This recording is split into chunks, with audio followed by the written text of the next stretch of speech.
Okay, Team Impact. We're going to get started with our first lesson of Unit 4, the number system. You're going to have to print this out. We're going to be remote here for a few weeks, so this is the packet that you're going to need. The front cover looks like that. So this is the one that you'll want to print out. I only have one of these, so I'm going to shoot a video, and I'm going to have you guys watch the video because I only have one, and I don't want to print out 4 different packets. That would take a lot of ink. So do the best you can. We're going to get rolling here. So the number system organizes numbers based on their type and characteristics. Fill in the blank with their opposites. Now there's multiple answers. If you agree, the opposite is disagree. Awake is a sleep, right? And yours could be different than mine. Outside would be inside. Laugh, surely. We want to cry now with all this COVID stuff. Closed is open. Weak, I'm strong, the opposite. Loud is quiet. Safe, danger. Down, certainly the opposite or the antonym is up. And then old is young. Blank also have opposites. Well, guess what? Numbers also have opposites. Positive and negative whole numbers are called integers. Okay, so we're going to look at this diagram down here. I'm going to make sure that I'm okay here. And we're going to place these numbers in integers or whole numbers. And integers really by definition are whole numbers and their opposites. Okay, so when we look at that, we have to understand that. So -2 is certainly an integer. 4 is a whole number. 15 is a whole number. -6 is an integer. 8 is a whole. 0 is a whole. And then finally, -15. So you have to understand that all of these numbers inside both the whole and the integers are integers. But by definition, an integer is a whole number and its opposite. Okay. All right. So let me slide this up just a little bit, make sure that you can see this, and you can. We're in good shape. And we're rolling right along. Look at the number line. What do you notice about the numbers to the left of 0? So you notice the bigger the negative, the smaller it is, or the further to the left on the number line, the smaller it is. Okay. So now let's write some integers. Opposite of 6 is -6. Two numbers 3 away from -1. Okay, well, 2 numbers away from 1, 2, 3, it would be -4. And another one would be 1, 2, 3 would be 2. The opposite of 2 is -2. The opposite of -5 is 5. What is neither positive nor negative? So what do you notice about all these? This number, 0, is neither positive or negative.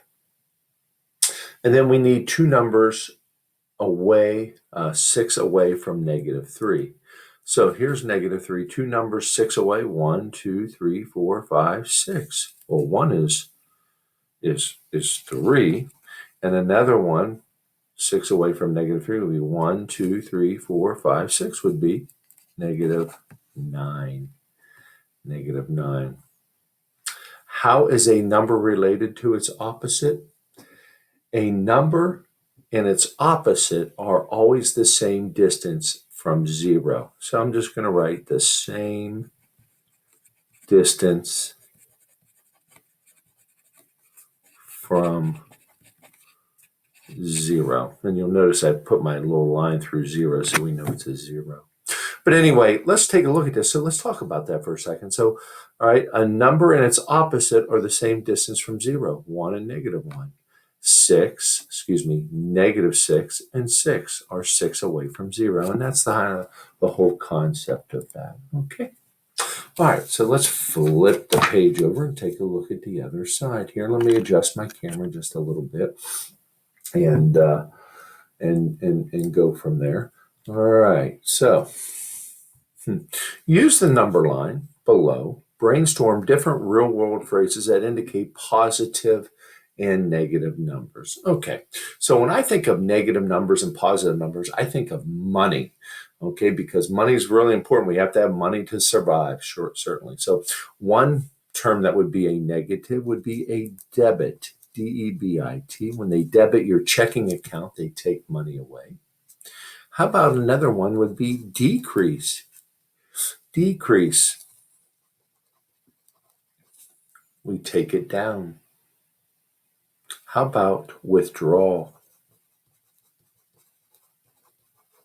So if you ever go to the bank and you're with your parents and they stick their card into the money machine, they're withdrawing cash. Certainly a loss would be an example of a negative number. All right. And then maybe one more would be an expense, E-X-P-E-N-S, an expense. So an expense for us on a monthly basis is our food in my house. We eat a lot of food here, certainly. All right. So a couple of terms we could use for 0 would be neutral, no movement, neutral. And another one, all right, would be what? Neutral, 0, nothing, right? Nothing would be one. All right. And I hope you're doing this with me because when you write it, you remember. All right, let's get 3 or 4 here about our positive ones. Certainly an increase is a positive. A gain is a positive. A credit. So they would use this. Let's say you went to Macy's, you bought a pair of shorts, took them home, tried them on, they didn't fit. You took them back. They'll credit your account the money you spent. They gave it back to you. Okay. And the last one I'll use is deposit. Deposit. So you deposit money into the bank. Okay. So those are just some vocabulary terms that we're looking at here. The last piece of this, and I'm going to bring this up just a little bit, and let me check my camera. Yeah, we're in good shape. Is just writing some integers for these values here, right? Okay, so a football player caught a 57-yard pass. So we don't write plus 57, we just write 57. The temperature dropped 15 degrees. Well, that's certainly dropped is a negative. Your account is credited $14, so you got $14 back.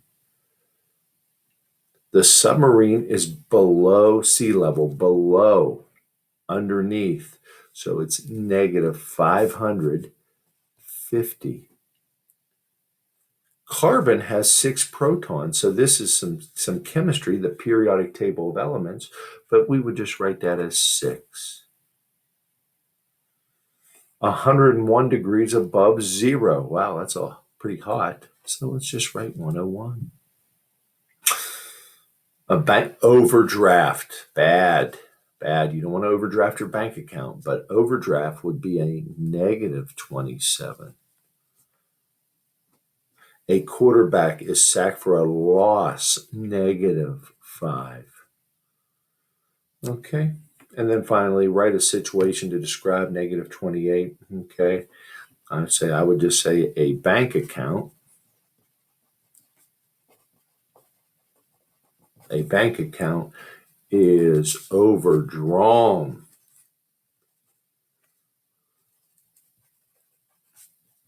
by $28.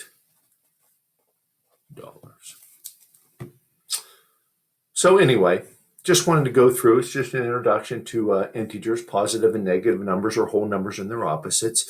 Again, you should be writing all of this down. We're going to be remote here for a few weeks, so make sure that you're doing a good job with this. And then once you're out of this, I've already showed you where the homework slide is.